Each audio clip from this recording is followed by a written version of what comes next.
everyone, welcome back to my channel. Today I'm going to be showing you how I made the gloves for my Ciri cosplay.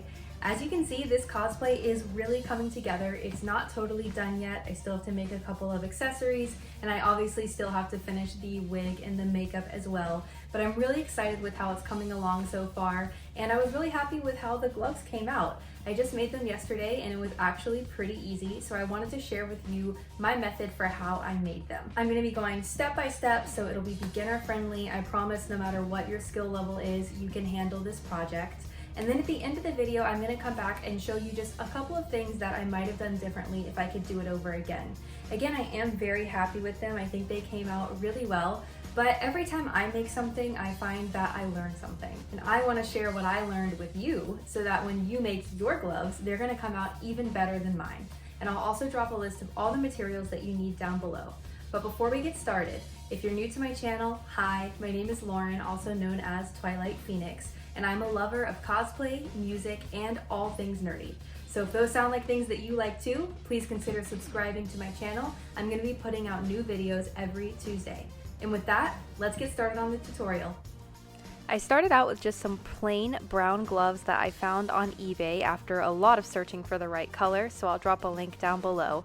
And when I try them on, you can see they come right up to about my elbow, which is where I want the top of the entire glove to be, not the top of the dark brown part of the glove.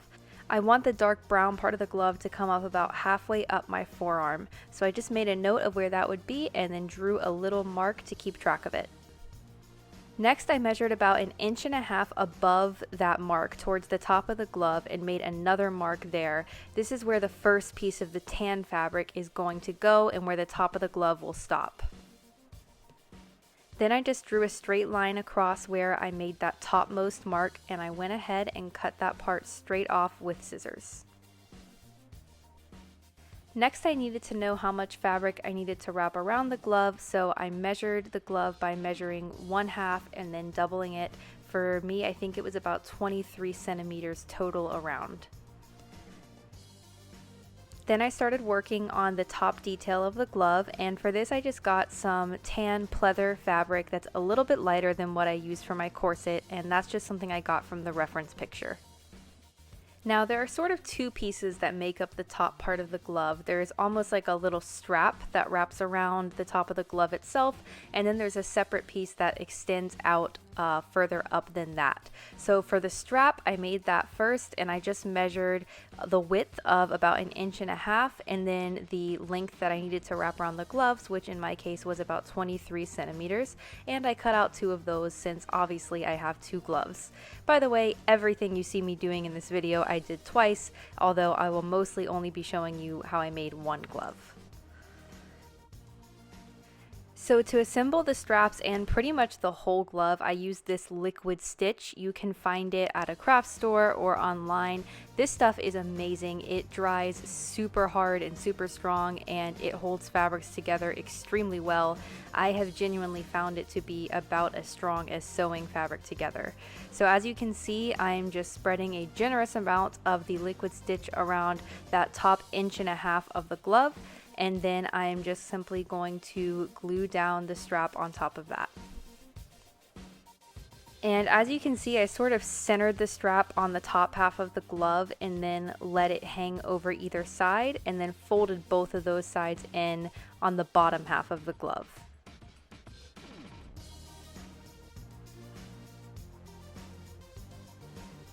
And once I was happy with where the strap was placed, I just held it down and then let it dry for a while. Next, I needed to make the top piece that extends from the top of the glove. So for this, I actually measured the top part that I had cut off of the original glove. I believe it was about 9 centimeters in my case. And then I drew out basically a sort of trapezoid shape using that measurement and the measurement of the circumference of the glove. So basically, you want the bottom part of this piece to wrap snugly around the top of your glove. So as we already knew from when we cut out the strap, the top of my glove was about 23 centimeters around, and then now I know I want this to also be about 9 centimeters high. So I used 23 centimeters for the bottom part of the basic trapezoid shape that I cut out. And then for the top part, I wanted it to be a little bit longer. And the reason for this is if you look at a picture of Ciri's gloves, you'll see that the very top isn't super fitted around her arm. It sort of flares out. So I want that to have more length to it than the part that's wrapping around the actual top of the glove. So for that, I added about 5 centimeters. So I measured that side to be 28 centimeters total. So to sum up, I did a trapezoid shape. It was 9 centimeters high. The short side of the length was 23 centimeters and the long side of the length was 28 centimeters. I know that sounds kind of confusing, so I'll put it all down for you in the description. But by now you can see what that trapezoid shape actually looks like, so hopefully that helps clarify it just a little bit. And after I had the whole thing drawn out the way that I wanted it, I simply cut it out.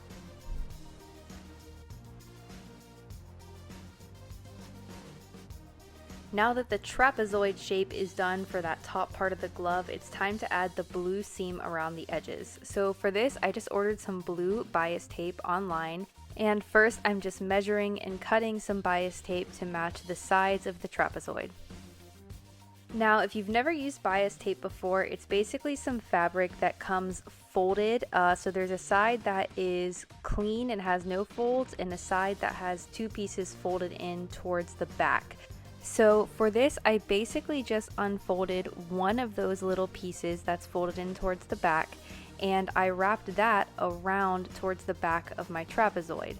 So the clean front side of the bias tape is completely covering the side of the trapezoid, and then there's just that little piece of fabric that's folded around the back. This isn't really how you're supposed to use bias tape. It's actually used for sewing and you use it in a completely different way. But for this project, using it this way was way easier and it worked out.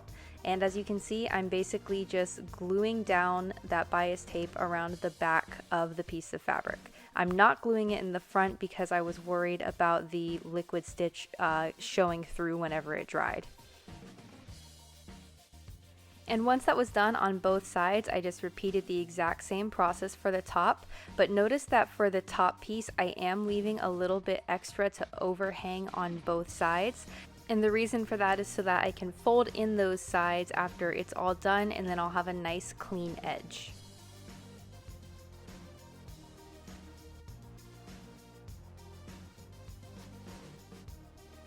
So here you can see after I had glued it down on the back, I went ahead and folded in those overhanging pieces also on the back side of the fabric so that you don't see anything from the front and it looks nice and clean.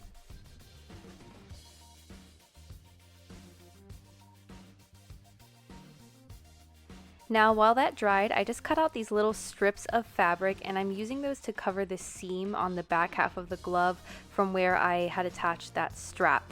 So as you can see, I'm putting just a little piece under where that strap attaches to the glove, and then I'm wrapping it upwards and over that seam and then down into the glove. And again, I'm just gluing that all in place using the liquid stitch. Next, I started planning out how I was going to attach the top piece around the top of the glove. So as you can see, I basically just wrapped it around first to make sure that everything was going to fit. And then once I saw that it was going to fit, I decided that I wanted to do a little, basically a hem on the bottom side of that piece so that it would have a really nice clean edge. So I went ahead and pinned that bottom half up just a tiny bit, basically as small of an amount as I could get away with in order to be able to sew that piece together. So once it's all pinned, you can get an idea of what it was going to look like, and this just makes the bottom edge that's going to be showing look a lot neater and cleaner instead of being able to see basically where I cut the fabric. Now if you don't have a sewing machine, this is something that you could sew by hand. It's a pretty small piece, so it wouldn't give you a huge amount of difficulty or take a whole lot of time to sew this by hand. The other option is that you could also attach this using fabric glue. I just find it kind of hard to use the fabric glue when you're working with a really small little fold like that. And also I kind of liked the idea of adding a little stitch there just for decoration purposes. So I did go ahead and go to my sewing machine and sew that together with just a little brown stitch. And there you can see what the stitch looked like once it was complete. Now that that piece of fabric looks super pretty, we can go ahead and attach it. Ignore that Velcro that you see there. That was for another idea that I had that did not work out. So as you can see, I'm just adding a thin line of, again, the liquid stitch right to where I sewed that bottom edge of the piece of fabric, and then I'm just lining up the edge of that piece of fabric with the top edge of the glove, and then wrapping the rest of it around so that it meets together at the edge. Now I did decide to also glue those edges of the blue fabric together. I had initially left that part open because I have seen some versions of the character where those parts don't touch. However, when I tried it on, I didn't really love it, so I did end up gluing those together as well, so that the whole thing is basically sealed and closed. And once that dried, the gloves were done. Hooray! So that's it, that's how I made the gloves, and now that the tutorial is done, I do want to just sort of review and talk about how they came out and a couple of things that I might do differently if I were to do it over again. So the main thing is the top of the glove right here with the blue seam where it meets up almost with the elbow. If you look at a reference picture of Ciri, you'll notice that that top part flares out. It's not really right up against her arm. And I thought when I was making these that they would come out that way also, because you might remember from the video, I allowed an extra, I think 5 centimeters difference between this part that I wanted to be tight to my arm and this part at the top that I wanted to flare out. I allowed about 5 centimeters there. I thought that that would be enough, but it turns out that once the glove is actually on my arm, and especially with tucking the shirt into it, it really didn't leave much extra room, and you really didn't get that like flare effect that Ciri's gloves have.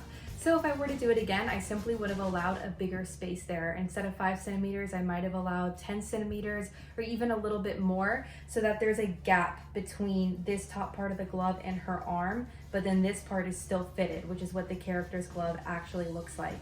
Again, I don't think it's a big deal. I think that they still came out looking really nice. And for my purposes, which is basically just, you know, a couple photo shoots or maybe wearing it to a con, I'm still perfectly happy with them. If you were going to be entering like a high level competition or something where you need every detail to look exactly like the character, in that case you might want to do it differently and make sure that this part is going to have that flare out like Ciri's has. The other thing I want to talk about is the durability of the gloves. I'm sure some people were watching this thinking, you know, that I just glued everything together and that that's not going to be very strong. The liquid stitch that I used is actually very strong and very durable in my experience, but obviously it's never going to be quite as tough as like actually sewing things together really strongly with a sewing machine. So that's completely up to you. If you do want something that's going to be even sturdier, of course you could sew all the pieces together instead of gluing them like I did.